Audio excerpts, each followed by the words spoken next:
Spesial untuk Anda, First People. First Media menghadirkan Beneran Tanpa Batas Awards 2021 dengan total hadiah 10 juta rupiah. Vote video Beneran Tanpa Batas favoritmu dan menangkan 2 Redmi 7, 2 Coffee Maker Una Cafe, dan e-voucher. Caranya gampang. Kunjungi link berikut untuk pilih video favorit dan mengisi data diri. Raih kesempatan untuk kamu dan video yang kamu pilih bisa sama-sama mendapatkan hadiah Beneran Tanpa Batas Award. Info lebih lanjut hubungi First Media.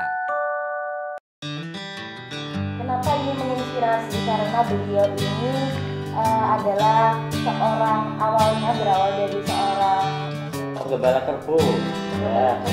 Penggembala kerbau dari Desa Guneng. Assalamualaikum warahmatullahi wabarakatuh. Waalaikumsalam warahmatullahi wabarakatuh. Selamat pagi Bapak. Selamat pagi juga untuk pemirsa IMTV, baik yang nonton kita di televisi IMTV maupun di channel YouTube-nya IMTV. Dan kembali lagi bersama saya Elsa Novi Ulansari di acara podcast Open Your Heart. Nah, di episode kali ini kita lagi-lagi kedatangan narasumber yang luar biasa. Bukan lain dan tidak lagi kalau misalkan beliau, yaitu Bapak Rahmat Budiono gitu ya. Bapak Rahmat Budiono. Nah, kenapa ini menginspirasi? Karena beliau ini adalah awalnya berawal dari seorang penggembala kerbau. Penggembala kerbau dari Desa Guneng. Itu Bapak yang sudah tua pasti mengingat, saya seorang penggembala kerbau. Bapak saya Bapak Atmo Admin yang buta huruf. Kemudian ibu saya juga buta huruf juga. Alhamdulillah pada tanggal 20 Agustus alhamdulillah saya bisa menyelesaikan kuliah setara S3 dan ini merupakan setara tertinggi. Jadi saya pengennya mau sekolah lagi tapi yang lebih tinggi tidak ada. Alhamdulillah. Alhamdulillah sudah mencapai pendidikan yang lebih tinggi ya Pak ya. Iya. Ya. Menarik sekali nih Bapak dari melihat background dari keluarga sendiri itu kan, mohon maaf nih Pak, Bapak Ibu bisa dikatakan buta huruf ya. Nah, inovasi Bapak apa sih sebenarnya untuk bisa mencapai pendidikan? Oh, orang tua saya nih buta huruf. Gimana Bapak bisa berpikir, maksudnya memiliki mindset aku harus berpendidikan tinggi nih, seperti itu? Iya. Karena saya yakin dan diyakinkan oleh bapak saya bahwa pendidikan yang akan merubah keluarga. Jadi bapak saya merasa karena tidak baca tulis itu bisanya hanya menjadi buruh, dan ibu saya juga nggak bisa nulis, akhirnya juga bisanya hanya menjadi pedagang pun juga pedagang kecil.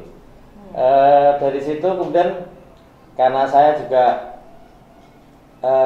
insya Allah juga tidak bodoh ya di kelas, kemudian banyak guru yang memotivasi.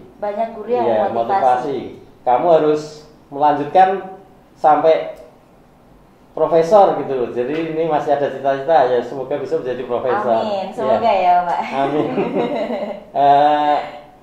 Karena guru saya selalu mendorong, akhirnya saya juga harus termotivasi, terutama setelah masuk SMP itu ada guru-guru saya SMP, ada Bu Retno, ada Pak Krisman, ada Pak Keswanto yang semuanya sudah meninggal. Itu memang memotivasi saya, kamu ini anak gembala kerbau, tapi kalau kamu nggak merubah nasib ya sampai kapanpun kamu akan seperti itu. Akhirnya alhamdulillah saya diterima di SMA 1 Salatiga. Ya, di SMA 1 Salatiga dengan ya istilahnya saya harus ngenger Mbak. Ngenger itu apa Pak? Kalau boleh tahu. Mohon maaf saya belum tahu nih bahasa baru ngenger nih. Saya dipelihara atau ikut makan dan tempat tinggal di tempat guru. Oh iya, jadi diikut sama guru ya Pak, yang motivasi Bapak tadi? Iya. Numpang hidup di tempat guru. Jadi dari SMP kelas 3 itu sampai lulus SMA saya sudah ngenger istilahnya. Kalau dalam bahasa kami itu ngenger. Itu berarti ya saya harus di rumah guru, bertempat tinggal di guru, kemudian untuk biaya alhamdulillah saya dari SMA itu sudah beasiswa. Alhamdulillah. Iya, beasiswa sehingga tapi beasiswa bukan dari bidik misi, tapi dulu ada alumni SMA 1 itu yang mengumpulkan uang banyak yang sudah berhasil mengumpulkan dana kemudian digunakan untuk bidik misi. Untuk adik-adik beasiswa ya di kelasnya. Itu luar biasanya alumni SMA 1 Salatiga. Iya. Ya, sampai situ alhamdulillah lulus Mbak sampai SMA ya. Dari SMA lulus tentu ini karena saya juga dari orang tua yang kurang mampu sudah dipersiapkan Kerbu 1 sebenarnya. Sudah disiapkan, jadi orang tua sudah mempersiapkan untuk pendidikan Bapak ya. Iya. Tapi mendekati saya masuk kuliah itu malah kerbunya masuk sumur Mbak. Masuk sumur.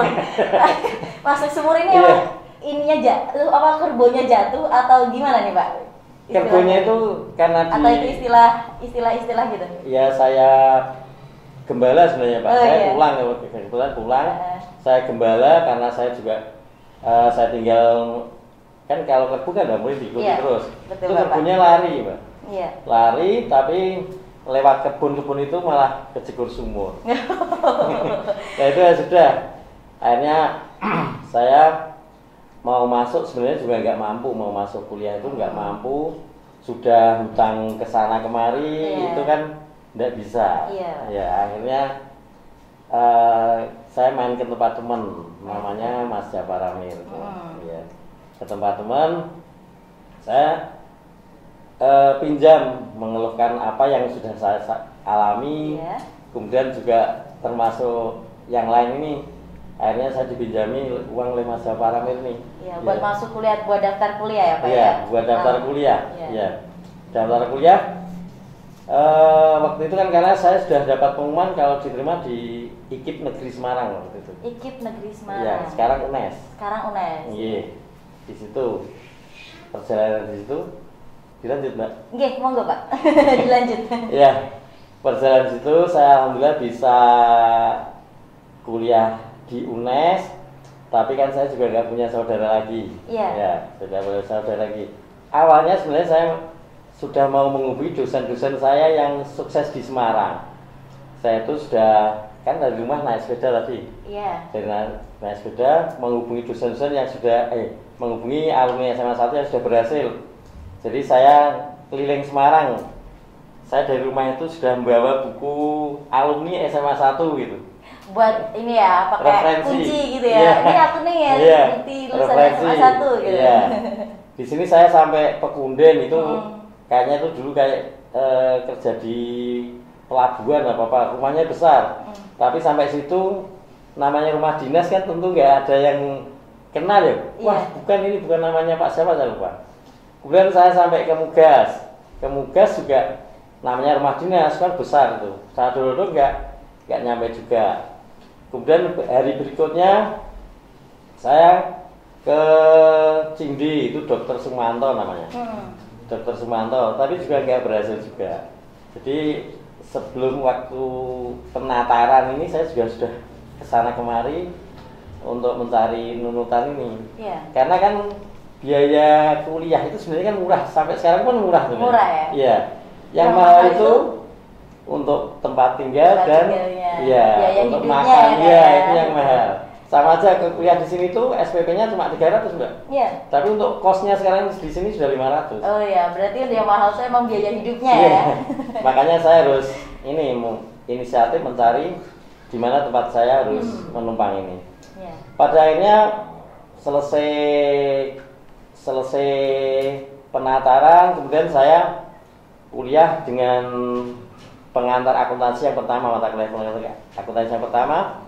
Saya langsung pulang, langsung di kelas itu matur sama Pak Dr. Adeswondo. Pak, saya nanti mau sowan ke rumahnya. Mau apa? Mau kos? Boten, makanya kalau matur di mawon gitu. Saya matur di rumah sampai di Tumpang 161. Saya ceritakan bahwa saya kuliah ini memang juga modal nekat kan gitu. Modal nekat. Kemudian saya matur kalau saya dulu pernah ikut guru saya SMP, pernah guru SMA kan gitu. Kamu di sana dulu di suruh apa? ya bantu-bantu pekerjaan rumah Pak. Jadi nanti ketika di sini saya ikut di sini, saya juga bisa membantu-bantu kan. Saya membantu-bantu. Setelah itu, lah kapan mulai manggung? Belum, saya nggak bawa barang yang lain Pak. Saya cuma bawa ini tas kandi. Baju aja ya Kak ya. Tas kandi aja. Ya sudah, saya langsung suruh nempati di dosen saya ini. Ya di situ sebenarnya juga cukup nyaman ya, namanya dosen kan karena sudah terbiasa berhubungan dengan orang juga cukup nyaman. Tapi kan waktu itu kan juga saya harus memikirkan bagaimana biaya kuliah saya kan. Ya, saya di situ sudah urusan makan dan tempat tinggal sudah selesai. Tapi untuk biaya kuliah ini masih bingung juga.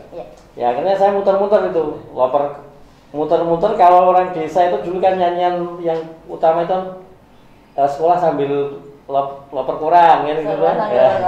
Ya, nah, makanya saya terilhami itu. Akhirnya saya keliling sering mencari tempat agen koran dulu. Agen koran, tapi kan banyak yang nggak kenal. Pada akhirnya saya waktu itu mengikuti pelajaran PPKN. Saya pas samping saya ini sahabat namanya Amanah Yuniati, kemudian menyarankan karena kan adiknya sudah kerja loper koran, makanya menyarankan ya sudah kamu ikut loper koran aja, tapi nanti juga mencari sendiri kan gitu. Ya. Jadi loper koran itu harus mencari sendiri. Pada akhirnya saya dapat pekerjaan sebagai loper koran. Mendapat pekerjaan sebagai loper koran. Baik Kak, kita jeda terlebih dahulu. Setelah pariwara berikut ini, nantikan pemirsa jangan kemana-mana, tetap di channel IMTV.